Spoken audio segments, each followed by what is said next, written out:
Hello, मैं हर्षित गुप्ता और आप देख रहे हैं हमारा यूट्यूब चैनल हर्षित फिजिक्स।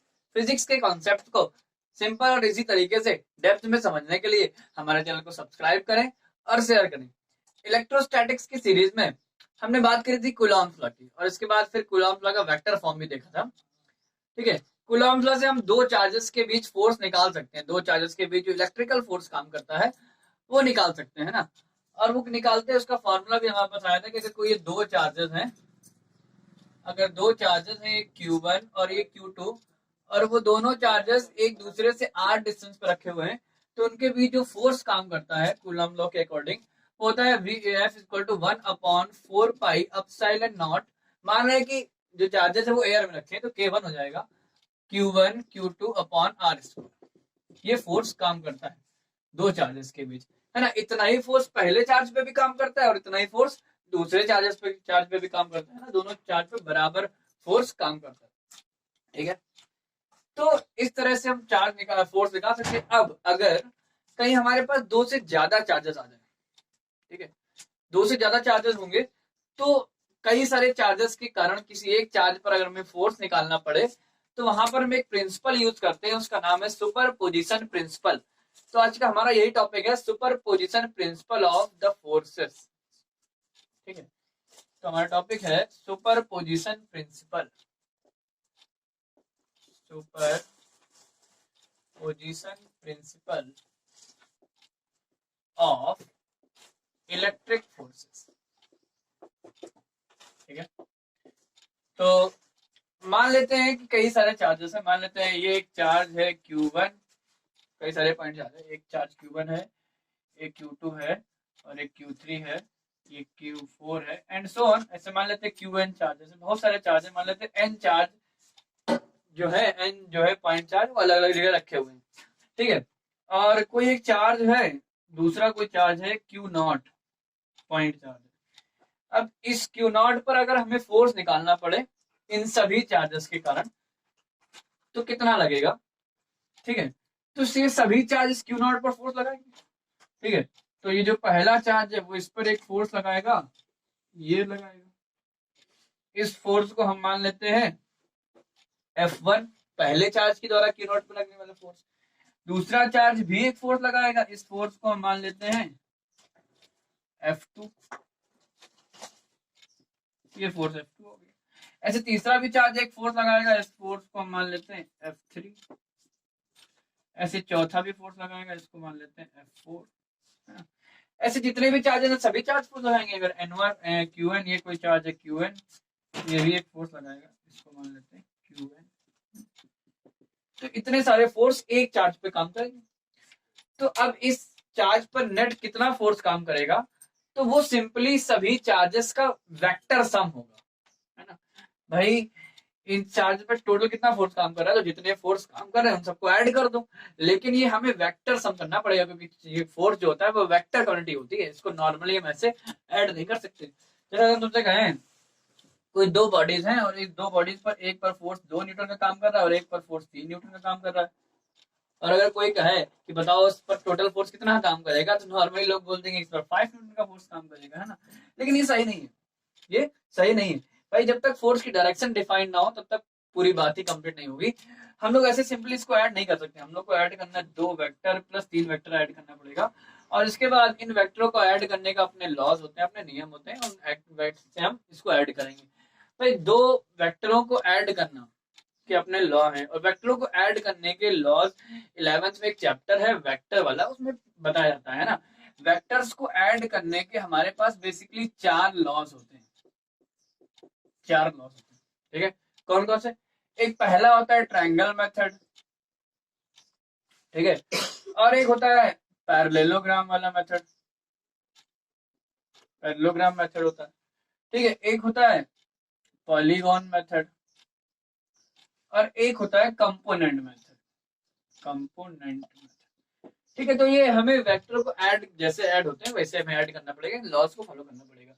तो मतलब किसी एक चार्ज पर फोर्स लगने वाला फोर्स जो होगा सभी चार्जेस के द्वारा वो उन सभी फोर्सेस का वेक्टर सम होगा। तो मतलब ये होगा कि अगर इस चार्ज पर जो लगने वाला जो फोर्स है इसको अगर हम F मान लें, force acting on the charge, ये हो जाएगा F इक्वल F वेक्टर लगा दो, F वेक्टर लगा दो, क्या आएगा F1 vector plus F2 vector plus F3 vector plus and so on Fn vector ना, जितने सभी फोर्सेस का वेक्टर सम कर, ठीक है।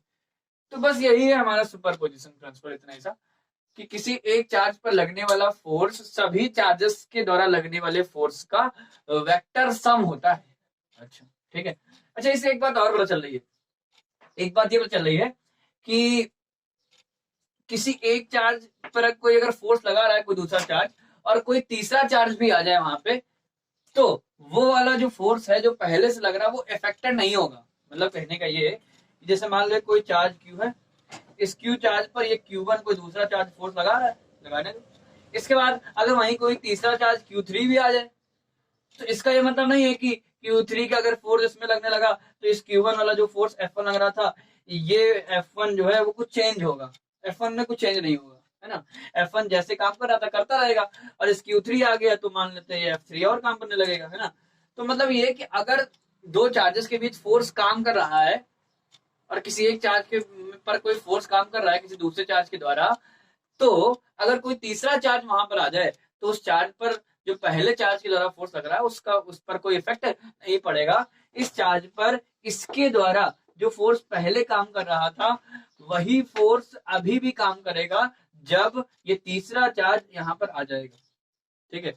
तो और भी चार्जेस की जो प्रेजेंस है उससे कोई फर्क नहीं पड़ता। ऐसे और भी समझ सकते हैं इसको।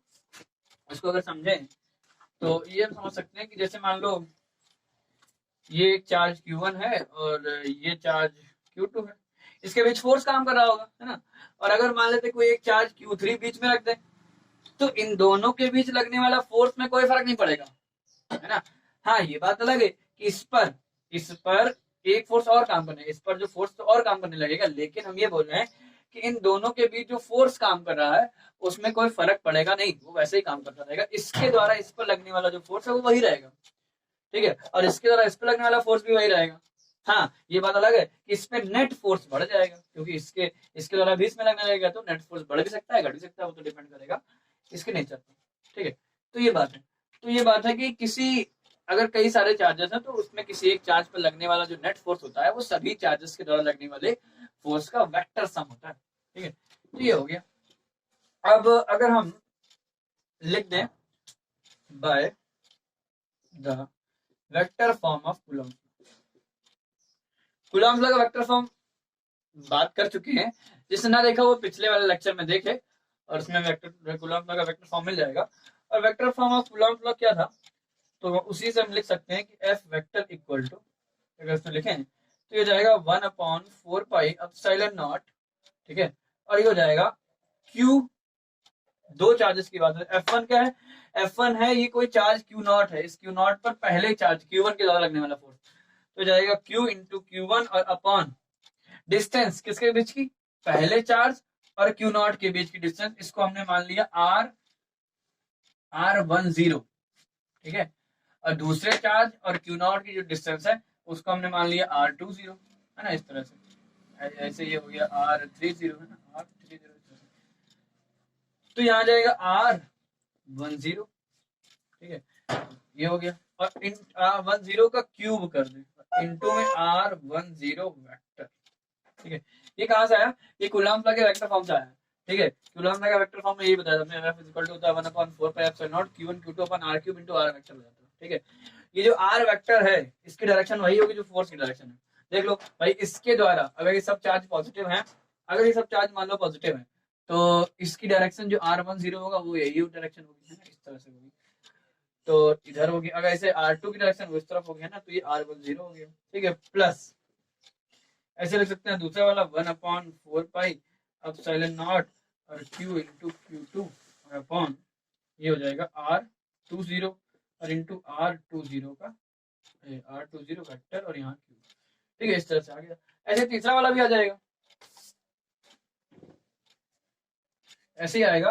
प्लस तीसरा वाला लिख सकते हैं 1/4 पाई एप्सिलॉन नॉट, ये हो जाएगा Q इंटू Q3 और अपॉन में R30 का क्यूब और into R30 vector plus and so on, ठीक है। ऐसे लास्ट वाला चार्ज जो लिखा है वो n1 तो हो जाएगा प्लस का 1/4 पाई एप्सिलॉन नॉट, और ये हो जाएगा q इंटू क्यू एन और अपॉन में आर एन जीरो का cube into R N zero vector. ठीक है, तो इस तरह से ये आ गया किसी एक चार्ज पर काम करने वाला नेट फोर्स, अगर इन सबको हम ऐड कर लें। ठीक है, अब इसको थोड़ा और सिंपली कर सकते हैं, इसको हम कुछ कॉमन ले लें, तो जो आएगा F vector equal 1/4 pi epsilon not, तो सबसे कॉमन आ जाएगा, और क्यू भी कॉमन आ जाएगा, और ब्रैकेट के अंदर बचेगा q1/r10 क्यूब और r10 vector plus q2/r20 cube into r20 vector plus and so on, ऐसे आगे भी। और सबसे लास्ट वाला लिखा जाएगा qn/r(n0 क्यूब, n0 क्यूब हो गया, और इंटू में rn0 वेक्टर। ठीक है, तो ये आ गया net force applicable on the charge Q by all the charges. ठीक है, इस तरह से किसी एक चार्ज पर हम नेट फोर्स निकाल सकते हैं, इस तरह से। ठीक है, ये तरीका है, और एक और तरीका है, अगर हम सीधे सीधे फोर्स निकाल दें और इस फोर्स को वेक्टरली ऐड कर लें, है ना, ये भी तरीका बिल्कुल सही है। अगर हमें ये वेक्टर सब वेक्टर पता तो सिंपली यहाँ रख के निकाल सकते हैं।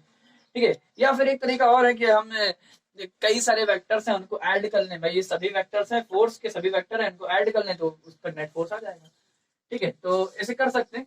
और हम लोग को अगर दो से ज्यादा वेक्टर का सम करना हो या इनका रिजल्टेंट निकालना हो, तो दो से ज्यादा वेक्टर का रिजल्टेंट निकालने का हमारे पास एक सिंपल तरीका है, कुला है वो अलग कंपोनेंट मेथड, है ना। एक तरीका है हमारे पास कंपोनेंट मेथड, उसमें क्या होता है कि जैसे मान लो किसी एक पॉइंट पर कई सारे फोर्स काम कर रहे हैं, ये मान लो एक 3 वेक्टर है, इनका हमें अगर रिजल्टेंट निकालना है, ठीक है, जैसे मान लेते हैं ये F1 वेक्टर है, ये F2 वेक्टर है, ये F3 वेक्टर है, और इनका हमें रिजल्टेंट चाहिए। ठीक है, अच्छा अगर दो वेक्टर का रिजल्टेंट चाहिए होता तो हम सिंपली यूज कर लेते हैं, ये दो वेक्टर है मान लो F1 और F2, और इनके बीच का एंगल अगर थीटा है, तो इनका रिजल्टेंट हम निकालने के लिए सिंपली क्या यूज कर लेते हैं, सिंपली पैरेललोग्राम वाला मेथड यूज कर सकते हैं, और पैरेललोग्राम वाला मेथड यूज करके हम निकाल सकते हैं ना इजिली। और ये फॉर्मूला भी हमारे पास है, F इक्वल टू यहाँ से आ जाएगा अंडर रूट के अंदर F1 square plus F2 square plus 2F1 F2 cos theta, theta जो है इन दोनों के बीच का एंगल हो जाएगा। ये दो वेक्टर के लिए बड़े सिंपली लग जाता है, लेकिन अगर दो से ज्यादा वेक्टर होते हैं तो फिर हम क्या करते हैं, कंपोनेंट मेथड यूज कर लेते हैं। इसमें करते हैं जितने भी वेक्टर हैं उन सब के कंपोनेंट कर लेते हैं दो एक्सिस के अलोंग, एक्स एक्सिस और वाई एक्सिस के अलोंग। ठीक है, तो हम जितने दो एक्सिस बना लेंगे यहाँ पे, एक मान लेते हैं ये एक्स एक्सिस है और ये मान लेते हैं वाई एक्सिस।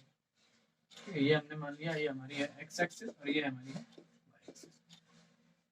इसके बाद पहले वेक्टर का जो एक्स एक्सिस से जो एंगल है इसको θ1 मान लो, ठीक है, और दूसरे वेक्टर का जो एक्स एक्सिस एंगल है इसको θ2 मान लो, तीसरे वेक्टर का θ3 मान लो, और भी कितने हो सकते हैं।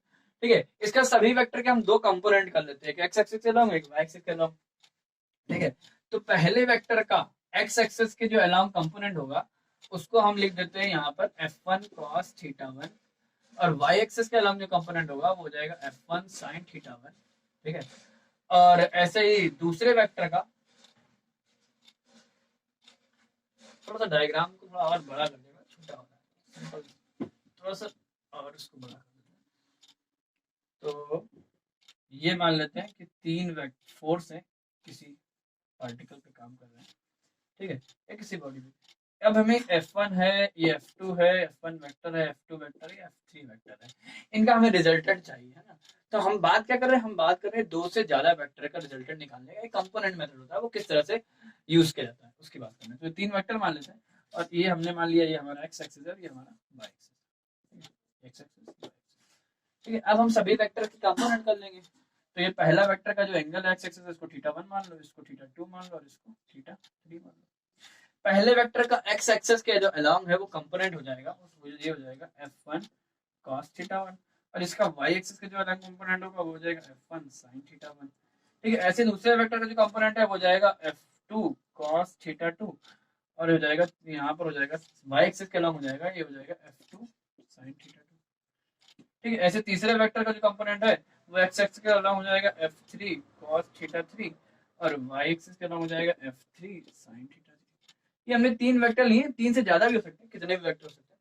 ठीक है, इसके बाद हम क्या करते हैं, हमने किया ये कि इतने सारे वेक्टर्स को, यहाँ तो 3 ही है, कितने भी सकते हैं, इन सभी वेक्टर्स को हमने केवल 2 वेक्टर्स में तोड़ दिया। एक वेक्टर की डायरेक्शन एक्स एक्सिस के अलॉन्ग है और एक की वाई एक्सिस के अलॉन्ग है। अगर हम इन सबको ऐड कर लें, इन सबको हम ऐड कर लेते हैं और उसको मान लेते हैं एक्स एक्स वेक्टर, फिर हम क्या करते हैं, लेट कर लेते हैं कैपिटल एक्स वेक्टर मान लेते हैं f1 cos theta 1 plus f2 cos theta 2 plus f3 cos theta 3 plus and so on, जितने भी हो ये मान ले fn cos थीटा n। ठीक है, ये इस तरह। इसके बाद y एक्सिस वाले जितने वेक्टर हैं उन सबको भी हम ऐड कर लेते हैं। ठीक है, उन सबको भी हम क्या कर लेते हैं, ऐड कर लेते हैं और मान लेते हैं इसको y वेक्टर। तो ये y वेक्टर इक्वल हो जाएगा f1 sin theta 1 plus f2 sin theta 2 plus f3 sin theta 3 और plus and so on fn sin theta n। तो इस तरह से ये हमारे कई सारे वेक्टर्स को हमने दो वेक्टर में तोड़ दिया, x और y वेक्टर में। इसके बाद इनका हम रिजल्टेंट निकाल सकते हैं। x और y के बीच का एंगल तो हमें पता ही है, इजिली 90 है ना। तो यहाँ पर जो एंगल है, angle between x vector and y vector equal to 90 degree. और ये 90 है तो हम फिर वही पैरेललोग्राम वाला मेथड लगा सकते हैं, थीटा को वैल्यू 90 रख देंगे। तो इन दोनों का जो रिजल्टेंट आएगा, तो जो रिजल्टेंट आएगा उसको f मान लो, तो ये वेक्टर आएगा इक्वल टू में अंडर रूट के अंदर एक्स स्क्वायर प्लस का वाई स्क्वायर प्लस का 2xy cos 90। और cos 90 वाला टर्म जीरो हो गया तो ये पूरा टर्म जीरो हो जाएगा। तो यहाँ से f वेक्टर इक्वल टू निकलेगा in square root X square plus Y square. इस तरह से हम कई सारे फोर्सेस का रिजल्टेंट निकाल सकते हैं। अच्छा, x की वैल्यू और y की वैल्यू यहाँ रख देंगे। ठीक है, अभी हम थोड़ा नहीं रख देंगे तो सॉल्व करने में बहुत बड़ा हो जाएगा। भाई जब कोई ये नंबर दिया होगा तो नंबर में ये टर्म जब सॉल्व करेंगे, एक छोटा सा कोई नंबर आएगा, उस नंबर को यहाँ x की वैल्यू आएगी, y की वैल्यू आएगी, इसका मॉड ले लेंगे तो x हो जाएगा और इसका मॉड ले लेंगे तो y आ जाएगी। इस x और y की वैल्यू को यहाँ रख देंगे तो यहाँ से रिजल्टेंट फोर्स निकल आएगा। ठीक है, तो इस तरह से दो या दो से ज्यादा चार्जेस के द्वारा किसी चार्ज पर कितना फोर्स लगता है, इसको हम सुपरपोजिशन प्रिंसिपल से निकाल सकते हैं ना। ये सिंपली इतना ही है कि अगर कई सारे चार्ज हैं तो किसी एक चार्ज पर लगने वाला जो नेट फोर्स होगा वो सभी चार्जेस के द्वारा इंडिविजुअली, जो सभी चार्जेस के द्वारा फोर्स लगा है उसका वेक्टर सम होगा। ठीक है, इतनी सी बात है। Thank you for watching.